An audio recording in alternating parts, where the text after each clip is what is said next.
The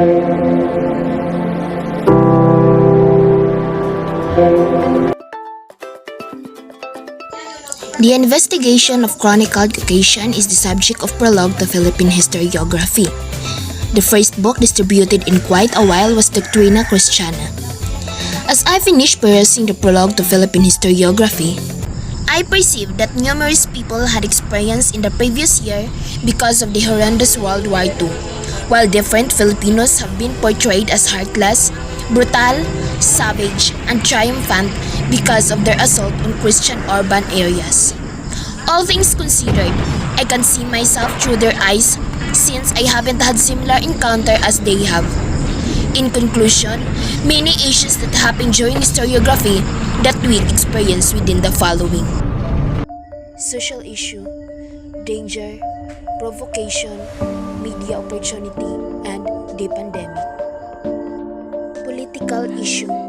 The Philippines is a republic with an official type of government where power is equitably disseminated among its three branches, which is the leader, administrative, and legal. Through this arrangement of balanced governance, the public authority endeavors to act to the greatest advantage of its residents. Economic issues. Poverty and inconsistent pay dissemination.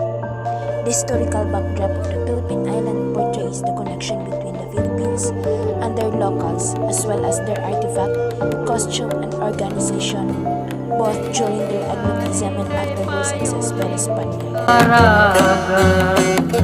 Banwagaw na matimawa, awim pulo na waday pagbulong-bulongan, nayumula ng katyawan nagaw, alamat kang magbabayan.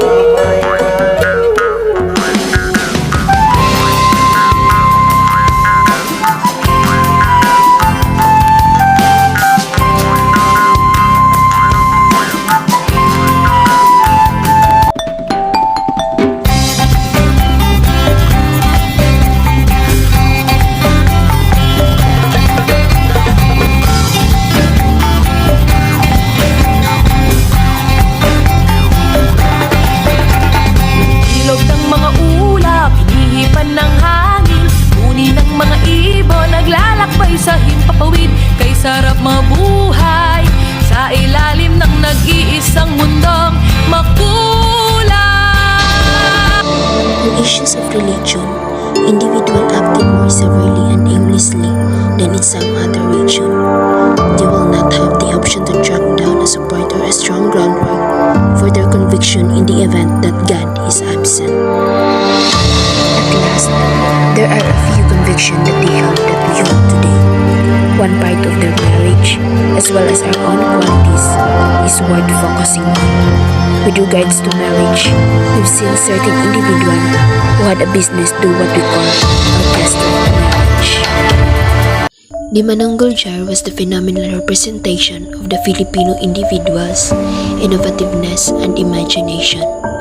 It was additionally viewed as a thing that featured the significance of water sources like seas, lakes, and stream as a one method of transportation, trade, and correspondence during the hour of the local's ancestor. This item, as I would see it, it comes straightforwardly from the past on the ground that there is an abundance of information about it, and it is likewise recorded as sometime in the past art. The way that Filipino regularly adventures was discouraged. In the Mananggol jar, the Filipino idea of affection for one's mankind and identity were likewise reflected. The Laguna copper plate inscription is an authority record, all more precisely an acquaintance. It is the main schedule dated report known to have been utilized in the Philippines in 1989. A worker found the plate at the Lumbang River's mouth in Wawa, Lumban, Laguna, Philippines. The engraving was written in Old Malay with Sanskrit and Old Javanese component, utilizing the Kawi script. Anton Postma, a Dutch anthropologist and a manuscript master, was quick to decipher the engraving after it was found in 1991. There's still a possibility that we discovered the same artifact that has the same value of Laguna copper plate. example, those antique that we display in museum. Many people of course amaze this type of artifact because they know that it is not easy to find those type of artifact as well. Bonifacio composed the Decalogo ng Katipunan, or the duties of the son of the people.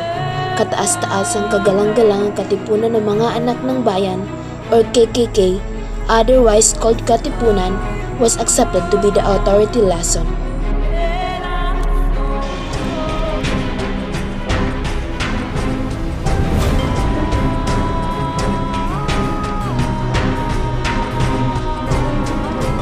Katipunan, dito ang kauna-unahang utos ay ang pag-ibig sa bayang tinuruan, kapag ito ay pag-ibig sa kapwa. Ang tunay na kalayaan ay may kaakibat na kaginhawaan. Yung kalayaan hindi lang yan politika. Ito'y desisyon ng bawat isa sa atin na malaya tayo dahil ginagawa natin ang tama. Malaya tayo dahil dinidisiplina natin ang sarili natin. Malaya tayo dahil sinusunod natin ang batas. Psikolohiya ng ating mga ninuno, ang ginhawa ng tao, nagmumula yan sa isang mabuting kaluluwa. Kinalilimutan nila ang sariling kapakanan at walang iniisip kundi ang higit na kabutihan ng lahat. Hindi sapat yung pagiging atapang at tao lamang. Kailangan dagdagan mo ito ng pag-ibig sa bayan, sa kapwa at sa Diyos, at ituring ang bawat kapwa Pilipino na kapatid. Diyan tayo tunay na nagiging malaki. Time is vital to a Katipunan. A second squandered won't ever be established for the Katipunan. The 8th example basically train everybody to battle for what is correct and to battle close by individual who are on the right half of the issue. A Katipunero should guard the abuse and fight for the people who mistreat the prosecuted. A Katipunero life isn't characterized by his social level or the belonging he has. All things considered, it is in his personality and his connection to his country. The Creator's credit is portrayed in the last. It underscores the expectation he has for everybody and accept that each penance that a Katipunero cause will to generally be worth it the effort.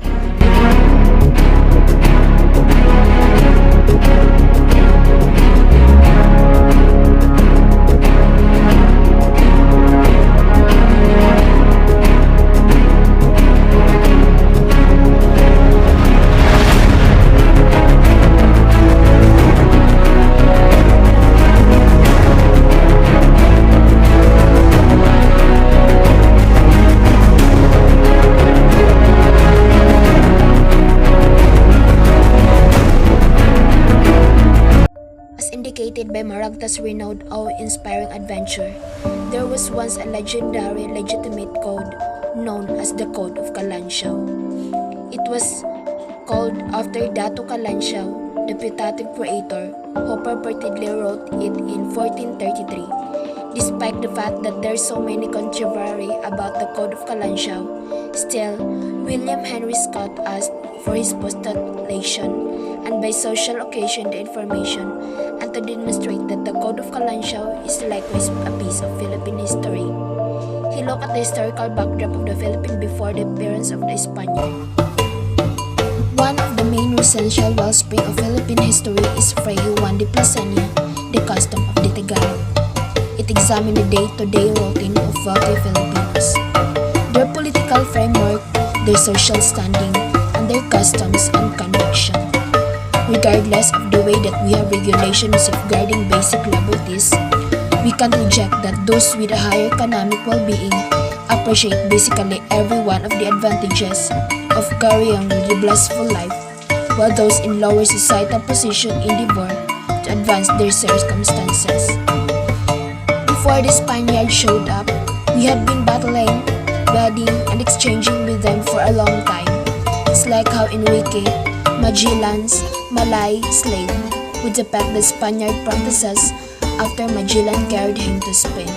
It would be similarly as shallow, loaded with the mistaken assumption and colored by his worth decision, inclination, biases, and perspective. The Philippine island turned into original pieces of United States in the late 19th century. The last organization, which is based on the idea of famous power, designated to lay off the reasoning for this radical predominance over another individual. One of the societal issues that caused the distress of the Philippines is when the time that we suffer COVID-19 disease. The medical service framework has been overburdened due to the evidently endless measure of patients marching to clinic looking for crisis care and permission. Therefore, they guarantee that medical service staff are drained and discouraged on the ground that they can never again worry about the concern of figuring out who make due and who passes on.